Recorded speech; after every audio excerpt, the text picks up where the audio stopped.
It's a time for pick it from China.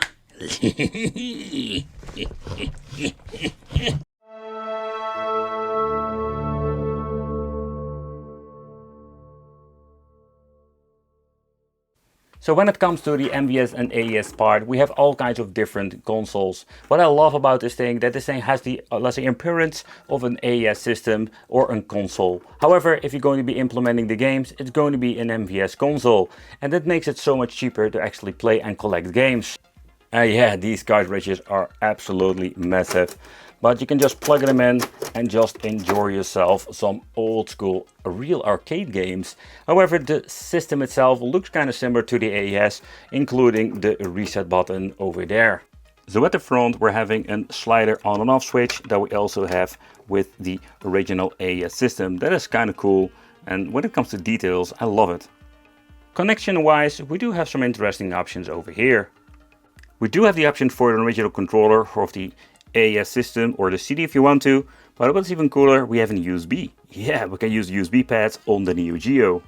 And for the stereo sound, we also have the option for a headphone jack out. A lot of these connections are similar to the AES, beside of course the USB connections. And connection wise, it's quite a deluxe model. We're having the component mode, so we can use it on a modern TV. And of course having an S-video out and the original connection for a normal SCART cable. And last but not least, the input for the power supply, that's just a typical barrel jack connection. And then of course we're having different kind of signal outputs, but also a different result. I already mentioned before, if you're going to be using just the AV out, it is a little bit of an interference over here. Full RGB is more colorful, quite bright, but I think it's one of the best ways to play when you're having a CRT of course.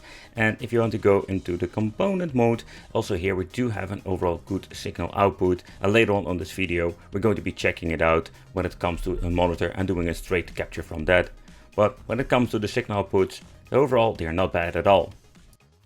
Collecting some games are going to be so much cheaper for the MVS. However, there are some other cool options out there. So I'm just having the 4, let's say, normal black cartridges, and I already shown you the translucent one. And I mentioned before that you can buy these very cheap sometimes, but don't get me wrong, where some games are still a couple of hundred of freaking dollars if you need to buy them, but it's so much more cheaper than the AES. But there is another solution you can also buy that's going to be making all of these cartridges unnecessary. Another cool way to play, not a perfect way, is this multi-game card. Yup, they made one for the Neo Geo, and this is going to be such an overall cool experience. So you can buy this thing, as I say, the MVS version quite cheap, but these cartridges, without a box, they're like super cheap, but take consideration we have different versions. So yeah, when you're looking at the game list itself, it's absolutely massive.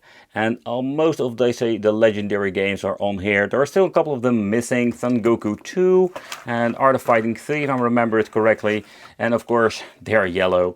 I understand they also have green and translucent, but don't know sure if it's going to be the V3. But if you're going to buying this like separately or an old model, you can pick them up for not a lot of money. So one of the things of the UniBIOS is that we can get into the special menu, the in-game menu. Yep, we can pause the game and we have even the option implement cheats. And I think that's absolutely great. Oh, there we go.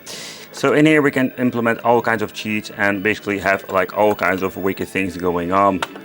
However, I did notice that my mapping of the buttons isn't like it's supposed to be because my C is over there. So this is a little bit weird. However, getting into the game, in here we're kind of having like invincible, unlimited ammo and all kinds of craziness. I think it's absolutely a lot of fun enjoying these games and just cheat sometimes. And of course the cheating mode is only possible with the UniBIOS implemented. But how about playing some fighting games? Yeah, I love Breakers. This is more like the Street Fighter Alpha of Neo Geo.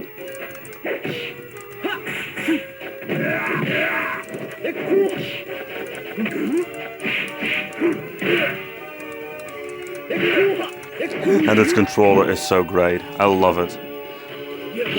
But how about playing with an Xbox controller through the USB? And that seems to be working just fine. It even indicates which controller I am actually, or what kind of play I'm having with the certain controller. So if you just want to use a different controller than the Neo Geo, this is so super convenient. And the simple reason, because if you're going to be using this Xbox 360 controller, they are like super cheap to buy. and you still have like an overall great experience. Of course, it's fun to get the original hardware, but the original hardware when it comes to those, the controllers, they are so expensive.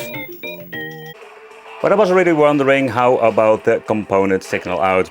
The only thing I did notice with this that it utilizes almost the same stuff like RGB, and the image quality is absolutely amazing. However, I did notice that my LG monitor didn't recognize the signal, but my Samsung does. So take note that it is possible that your monitor can have problems with it. Well, it's kind of weird, but it is what it is. But let's do a quick gameplay, and I can tell you that the image quality is quite good on component. So if you want to connect this to a modern television, it's not going to be a problem whatsoever. You shall need to use a converter from component to the HDMI solution to plug it into let's say an IPS panel. This is not like say maybe the ultimate way to actually play, but it is cool that we can actually do this, because not many will have a CRT or the possible option to buy an affordable CRT that utilizes all of the signal inputs you're going to be needing for Neo Geo. The only thing I did notice with some Neo Geo games is some of them look really alike. Like this Puzzle D-Pon is the same situation, that this looks absolutely the same like Puzzle Bobble, only it's slightly different. Viewpoint is one of those other games I just love to play. There we go. Oh, and I pressed the wrong freaking button. Yeah, the problem is with the MVS system that somehow all of my buttons are not mapped like they should be. And again, the image quality, I do love it. It's stretched out. I can change it out with this particular monitor if I want to. But that is one of the things that is a little bit of a downside to this machine, that we don't have an aspect ratio button. So if you're going to be using it on a modern television.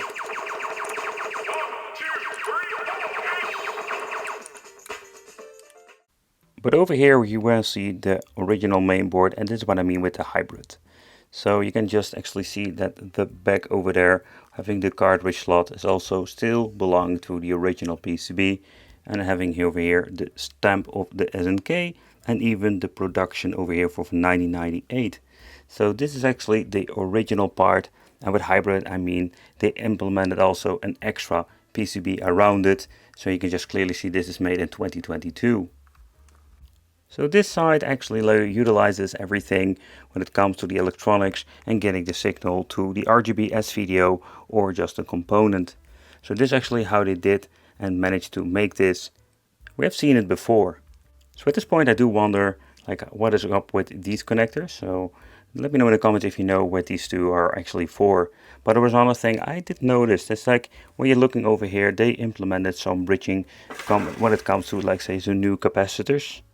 But when you're looking at the right over here, we're having like a stack and 3 or forest of all kinds of capacitors. But I think they're still original. So I cannot say that they replaced them. I hope they did, because it would be a little bit of a downside to this. Because if you're going to be paying quite a lot of money for, let's say, a completely like modified MVS system, like if these things are going to be start leaking, completely destroying the original mainboard, that would be like a big fail. Because they is not like really cost effective if you're going to be replacing them. But if it breaks down, it's not going to be a big problem. You can just actually see that it uses the JAMA or the actually like the slot over here. So we can slide in a new mainboard if it's going to be needing that to do in the future. So that is actually one of those things. You can replace the mainboard if you want to. But I don't know if they're going to be using the same kind of versions when it comes to the mainboard, of course, because we do have different editions when it comes to that. So I'll give you like a quick look on both of the numbers they're using. And yeah, replacing it is possible if you're going to be having some problems. But again, you can swap it out with another original one, where they did install the NeoBuff modification over here. So if you're going to be replacing this full mainboard, you also need to replace one with the new NeoBuff or the replacement chip. But I'm guessing that is going to be for the UnibioS?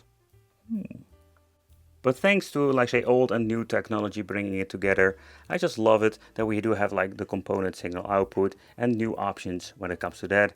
I do wonder how long it will take if they're going to be implementing HDMI in this, so you can just plug this thing straight into a modern monitor.